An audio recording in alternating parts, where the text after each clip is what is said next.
এদেশের স্বাধীনতার মহান ঘোষক সম্মুখ সমর করতে করতে দেশের স্বাধীনতা অর্জন করেছিলেন। এদেশের স্বাধীনতা যখনই অর্জিত ছিল তখনই এদেশের সিপাহী জনতার বিপ্লবের মধ্য দিয়ে বিপন্ন স্বাধীনতাকে রক্ষা করেছিলেন শহীদ রাষ্ট্রপতি জিয়াউর রহমান। এদেশে 1979 সালে বাকশাল বিলুপ্ত করে বহুদলীয় গণতন্ত্রের প্রচলন করেছিলেন শহীদ রাষ্ট্রপতি জিয়াউর রহমান। বিচার বিভাগের স্বাধীনতা নিশ্চিত করেছিলেন, গণমাধ্যমের স্বাধীনতা নিশ্চিত করেছিলেন। এভাবে তার শাহাদাত বরণের পর দেশনেত্রী বেগম খালেদা জিয়া দীর্ঘ 9 বছরের সামরিক স্বৈরাচার বিরোধী আন্দোলনের নেতৃত্ব দিয়ে আপসহীন দেশনেত্রী খেতাব নিয়ে এদেশ থেকে সামরিক স্বৈরাচারকে হটিয়েছিলেন। এই আমাদের গণতান্ত্রিক ইতিহাস, সাংবিধানিক ইতিহাস, দেশের গণতন্ত্র এবং স্বাধীনতা সার্বভৌমত্বকে রক্ষা করার ইতিহাস। 1991 সালে নতুন করে বাংলাদেশের যাত্রা শুরু হল। এদেশের সংসদীয় পদ্ধতির গণতন্ত্র চালু করলেন দেশনেত্রী বেগম খালেদা জিয়া। তত্ত্বাবধায়ক সরকার ব্যবস্থা প্রতিষ্ঠা করলেন দেশনেত্রী বেগম খালেদা জিয়া এদেশের মানুষের ভোটাধিকার রক্ষা করার জন্য। সেই তত্ত্বাবধায়ক সরকার বিলুপ্তির মধ্য দিয়ে দেশে শুরু হল এক নায়কতান্ত্রিক স্বৈরতান্ত্রিকতা, একটি দলের রাষ্ট্র ব্যবস্থা, একদলীয় শাসন ব্যবস্থার মতো সংসদীয় রাষ্ট্র ব্যবস্থা শুরু হলো। আমরা গণতন্ত্র হারালাম। এদেশের মানুষ সর্বরকমের অধিকার হারা হলো, মানবাধিকার বিপন্ন হলো। এদেশের মানুষের কোনো গণতান্ত্রিক অধিকার আর থাকলো না। আমরা সবাই গুম হলাম, আমাদেরকে খুন করা হলো, এদেশে একটা মৃত্যু ঘটে পরিণত হলো। আমি সেই ইতিহাস বলে আপনাদের সময় নষ্ট করতে চাই না। আজকে আমরা ইতিহাসের দিকে তাকাবো না, আমরা তাকাবো সামনের দিকে, আমরা তাকাবো ভবিষ্যতের দিকে। আমরা কারো সমালোচনা করতে চাই না। আমরা চাইব এদেশের তারুণ্যের ভাবনাকে ধারণ করে এদেশের তরুণদের জন্য শহীদদের প্রত্যাশা অনুযায়ী একটি শক্তিশালী গণতান্ত্রিক রাষ্ট্র নির্মাণের জন্য। সেজন্য আমাদের পরিকল্পনা আছে। আমাদের নেতা বলেছেন প্ল্যান, আমাদের একটি পরিকল্পনা আছে এই দেশের জন্য, এই দেশের নিরাপত্তার জন্য, এই দেশের স্বাধীনতা সার্বভৌমত্বকে রক্ষা করার জন্য, এই দেশের গণতান্ত্রিক ব্যবস্থাকে শক্তিশালী করার জন্য। সেই পরিকল্পনার ভিত্তিতে আমরা কর্মসূচি প্রণয়ন করেছি। ইতিপূর্বে আমাদের দেশনেত্রী 2016-17 সালে ভীষণ কণ্ঠে দিয়েছিলেন এই দেশের মানুষের জন্য। তার ভিত্তিতে আমরা 2022 সালে 27 দফা প্রণয়ন করেছিলাম। 2023 সালে অতঃপর সবাইকে নিয়ে আমরা 31 দফা প্রণয়ন করেছি। সেই 31 দফা আমাদের হচ্ছে রাষ্ট্র কাঠামোর গণতান্ত্রিক সংস্কারের মধ্য দিয়ে, সাংবিধানিক গণতান্ত্রিক সংস্কারের মধ্য দিয়ে বাংলাদেশে এমন একটি সরকার ব্যবস্থা, রাষ্ট্র ব্যবস্থা প্রতিষ্ঠা করা হবে যার মধ্য দিয়ে এদেশের মানুষকে কেউ আর প্রতারিত করতে পারবে না। এদেশের গণতন্ত্রকে কেউ আর হরণ করতে পারবে না। এদেশের জনগণের মানবাধিকারকে, এদেশের জনগণের গণতান্ত্রিক অধিকারকে, ভোটাধিকারকে কেউ আর কোনদিন হরণ করতে পারবে না। আপনারা সেরকম একটি বাংলাদেশ চান, তাহলে বাংলাদেশের মানুষের রাজনৈতিক দল হচ্ছে বাংলাদেশ জাতীয়তাবাদী দল। সেরকম একটি রাষ্ট্র নির্মাণ করতে চান। এই রাষ্ট্র নির্মাণের জন্য আমাদের সন্তানরা শহীদ হয়েছেন, রক্ত দিয়েছেন, পঙ্গু হয়েছেন, অঙ্গত্ব বরণ করেছেন। তাদের স্বপ্নকে বাস্তবায়ন করতে হবে। তাদের স্বপ্নের বাস্তবায়ন করতে গেলে তাদের প্রত্যাশা অনুযায়ী, অঙ্গীকার অনুযায়ী আমাদের সেই বাংলাদেশ গড়ার কোনো বিকল্প নাই। যদি সেই বাংলাদেশ গড়তে চাই তাহলে প্রযুক্তি নির্ভর, মেধা নির্ভর, জ্ঞান নির্ভর বাংলাদেশ নির্মাণ করতে হবে। সেজন্য আমাদের অর্থনৈতিক অবকাঠামো আমাদের অর্থনৈতিক মেরুদণ্ড শক্তিশালী করতে হবে, আমাদের সকল জনগণের অর্থনৈতিক অবস্থার পরিবর্তন করতে হবে, সকলকে আমরা সমানভাবে আমাদের সকল অধিকার ভোগ করতে দিতে হবে। এদেশের জনগণ হিন্দু, মুসলমান, বৌদ্ধ, খ্রিস্টান, অন্যান্য ধর্মাবলম্বী সবাই জাত পাত ধর্ম বর্ণ নির্বিশেষে, ভাষা ভাষা নির্বিশেষে সমস্ত সংস্কৃতির মানুষ একটাই পরিচয়, আমরা বাংলাদেশের নাগরিক। সেই পরিচয়ে ঐক্যবদ্ধভাবে এই দেশকে আমরা গর্ব ইনশাল্লাহ এগিয়ে নিয়ে যাব। এই আমাদের প্রত্যয়, এই আমাদের সংকল্প, এই আমাদের পরিকল্পনা, এই আমাদের কর্মসূচি।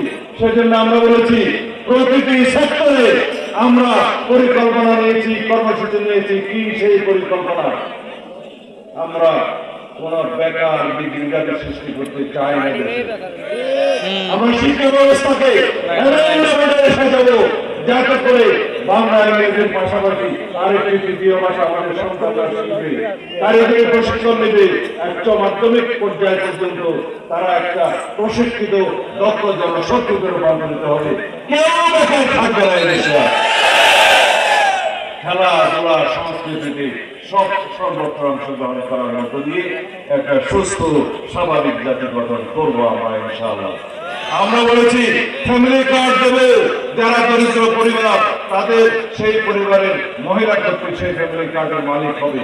তার ক্ষমতায়ন হবে, মর্যাদাবান হবেন, নিরাপত্তা বৃদ্ধি পাবে, সম্মানিত হবেন, তার সন্তানরা উপযুক্ত লেখাপড়া করে দেশের সম্পদ হবে। আমরা বলেছি কৃষক ভাইদের জন্য কৃষক কার্ড দেব, ক্ষুদ্র মাঝারি বৃহৎ কৃষক সবাই এই কার্ড পাবে, যার মধ্য দিয়ে আবহাওয়ার রিপোর্ট, কৃষি রোগ, মৌসুমের সমস্ত খবর এবং সমস্ত কৃষি উপকরণ ন্যায্য মূল্যে প্রাপ্ত হবে। তার সমস্ত উৎপাদিত দ্রব্য বাংলাদেশে যথাযথ মূল্যে বিক্রি করতে পারবে, সরকার ব্যবস্থা করবে। কৃষকের মেরুদণ্ড যদি, অর্থনৈতিক অবস্থা যদি শক্তিশালী হয়, তাহলে জাতির মেরুদণ্ড শক্তিশালী হবে। আমরা জানি শিক্ষায় জাতির মেরুদণ্ড, কিন্তু আমাদের কৃষক ভাইদের সংখ্যা 60-70 হয়ে গেছে। কৃষি নির্ভরশীল দেশ। এই দেশের কৃষকরা যদি ভালো থাকে, অর্থনৈতিক ভাবে যদি সমৃদ্ধ হয়, তাহলে এই দেশের অর্থনীতি সমৃদ্ধ হবে। বলেছে আমরা সকল নাগরিকের হাতে স্বাস্থ্য কার্ড থাকবে, ডিজিটাল স্বাস্থ্য কার্ড থাকবে, যে কার্ড থাকলে সরকারি চিকিৎসালয়ে, হসপিটালে বিনামূল্যে চিকিৎসা দিতে বাধ্য থাকবে। এই কার্ড থাকলে যে কোনো নাগরিক যারা অর্থনৈতিকভাবে দুর্বল, উন্নত চিকিৎসা পায় না, অথচ জরুরি আমার গরিব মা বোনেরা, আমার ভাইয়েরা, দিনমজুরেরা, তারা উন্নত চিকিৎসা পাবে বেসরকারি হাসপাতালে, সরকারি খরচা, সরকারি ব্যবস্থাপনা। আমরা এইভাবে প্রত্যেকটা খাতে সমস্ত জায়গায় আমরা পরিকল্পনা প্রণয়ন করেছি। কর্মসংস্থান ভিত্তিক বাংলাদেশের সমস্ত জনগণের জন্য আমরা পরিকল্পনা নিয়েছি, যাতে কেউ আর বেকার না থাকে। আমরা 18 কোটি মানুষ, 36 কোটি হাত, এই 36 কোটি হাতকে কর্মের হাত হিসাবে গড়ে তুলতে চাই। আমাদের সন্তানরা কেবলমাত্র ওই শিক্ষা নেবে না যে শিক্ষা ব্যবস্থার মধ্য দিয়ে কেবল ডিগ্রি প্রাপ্ত বেকার সৃষ্টি হবে। তারা সবাই প্রশিক্ষণ প্রাপ্ত, কর্মক্ষম, দক্ষ জনশক্তিতে রূপান্তরিত হবে ইনশাআল্লাহ। তাহলে সেই বাংলাদেশ নির্মাণের জন্য বৈষম্যহীন, সাম্যভিত্তিক, সুবিচার ভিত্তিক বাংলাদেশে আইনের শাসন প্রতিষ্ঠার জন্য আমরা যে বাংলাদেশ চাই, সেই বাংলাদেশ প্রতিষ্ঠার জন্য বিএনপির হাতকে শক্তিশালী করতে হবে। দানের শীষের মধ্যে একটা ভোট দিতে হবে ইনশাআল্লাহ। কারণ বাংলাদেশের পক্ষের শক্তি হচ্ছে বিএনপি। এদেশের জনগণের দলের নাম বিএনপি। স্বাধীনতার পক্ষের শক্তির নাম বিএনপি। মুক্তিযুদ্ধের পক্ষের শক্তির নাম বিএনপি। এই দেশের সমস্ত ধর্ম, বর্ণ, সকল জাতি গোষ্ঠীকে ধারণ করে ঐক্যবদ্ধ করেছে সেই দলের নাম বিএনপি। তাহলে বিএনপি ছাড়া কোন বিকল্প কিছু আছে? আজকে একটা বিকল্প দাঁড়িয়েছে বাংলাদেশে, আপনারা অবাক হবেন না। স্বাধীনতার বিকল্প ইতিহাস বর্ণনা করা শুরু করেছে। এই দেশে নাকি শহীদ রাষ্ট্রপতি জিয়াউর রহমান প্রথমেই বিদ্রোহ ঘোষণা করেন নাই। আমাদের আরেকজন মুক্তিযোদ্ধা কন্যা বলেছেন নাকি সেই বিদ্রোহ ঘোষণা করেছেন।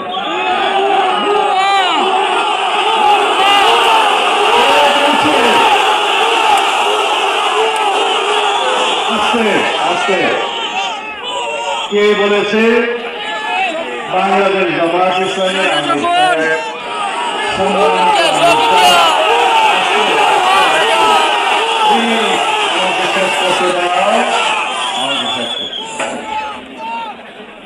যারা বাংলাদেশের স্বাধীনতাতে বিশ্বাস করেনি, বাংলাদেশের স্বাধীনতার বিরোধিতা করেছে, পাখানাদার বাহিনীর দূষর হিসেবে কাজ করেছে, এদেশের মা বোনদেরকে পাখানাদার বাহিনীর হাতে তুলে দিয়েছে, যারা এদেশের সংখ্যালঘু নির্যাতন করেছে, মুক্তিযোদ্ধাদের হত্যা করেছে, তাদের মধ্যে কি গণতন্ত্রের ইতিহাস বর্ণনা বানায়? যদি তারা যদি স্বাধীনতার ইতিহাস বর্ণনা করে সেটা কি মানায়? তারা যখন ইতিহাস বলবে স্বাধীনতার, তখন তো বিকৃত ইতিহাসই বলবে। সুতরাং বাংলাদেশের মানুষ প্রতিবাদ করেছে, মুক্তিযোদ্ধারা প্রতিবাদ করেছে, প্রতিবাদের ঝড় উঠেছে সোশ্যাল মিডিয়ায়। আমরা প্রতিবাদ জানাই, আমরা আহ্বান করব বাংলাদেশের স্বাধীনতায় বিশ্বাস করুন, স্বাধীনতা যুদ্ধে আপনাদের ভূমিকার জন্য এই দেশের কাছে, এই জাতির কাছে ক্ষমা প্রার্থনা করুন। বাংলাদেশের মানুষ এখনো আপনাদের কাছে ক্ষমা প্রার্থনা করতে দেখে নাই, আপনারা এখনো পর্যন্ত অনুতপ্ত নন। বাংলাদেশের স্বাধীনতার ইতিহাস আপনারা দয়া করে বর্ণনা করবেন না। দয়া করে আপনারা যে রাজনীতি করতে চান সেই রাজনীতি দেশের মানুষ গ্রহণ করেছেন, আপনারা পরীক্ষা করে দেখুন। ইনশাআল্লাহ আগামী 12 তারিখ মানুষ সনদ দিয়ে দেবে দেশের মানুষ কি চায়। বাংলাদেশের মানুষ বলছে, যেখানে আমার নেতা জনাব তারেক রহমান যাচ্ছেন, রাস্তায় মাঠে ময়দানে সারা রাত দূর রাতের মধ্যে অপেক্ষা করে তাকে দেখার জন্য, কথা শোনার জন্য জনগণেছি। আগামীতে বাংলাদেশের মানুষ মনে করে বিভিন্ন জরিপে দেখা গিয়েছে, জনগণের সমর্থনে দেখা গিয়েছে ইনশাআল্লাহ বাংলাদেশে বিএনপির সরকার প্রতিষ্ঠা হবে ইনশাআল্লাহ। আগে যে সমস্ত উন্নয়ন আমরা করেছিলাম বিএনপি সরকারের সময়, সেই সময় উন্নয়ন আমি দিয়ে একটা বৃষ্টি করে দেব, তার চাইতে বহুবার উন্নয়ন হবে ইনশাআল্লাহ। আমার শ্রদ্ধেয় বড় ভাই জনাব সাজান চৌধুরী 1979 সাল থেকে এই এলাকার নির্বাচিত সংসদ সদস্য, জাতীয় সংসদের হুইপ ছিলেন।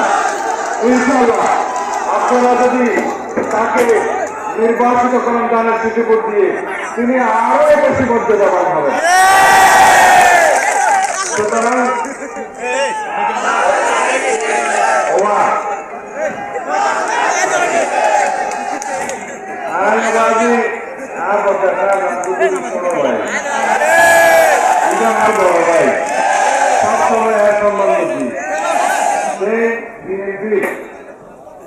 এই কক্সবাজার জেলা বিএনপি সবচেয়ে দীর্ঘ সময়ের সভাপতি, তারপরে তিনি সভাপতি,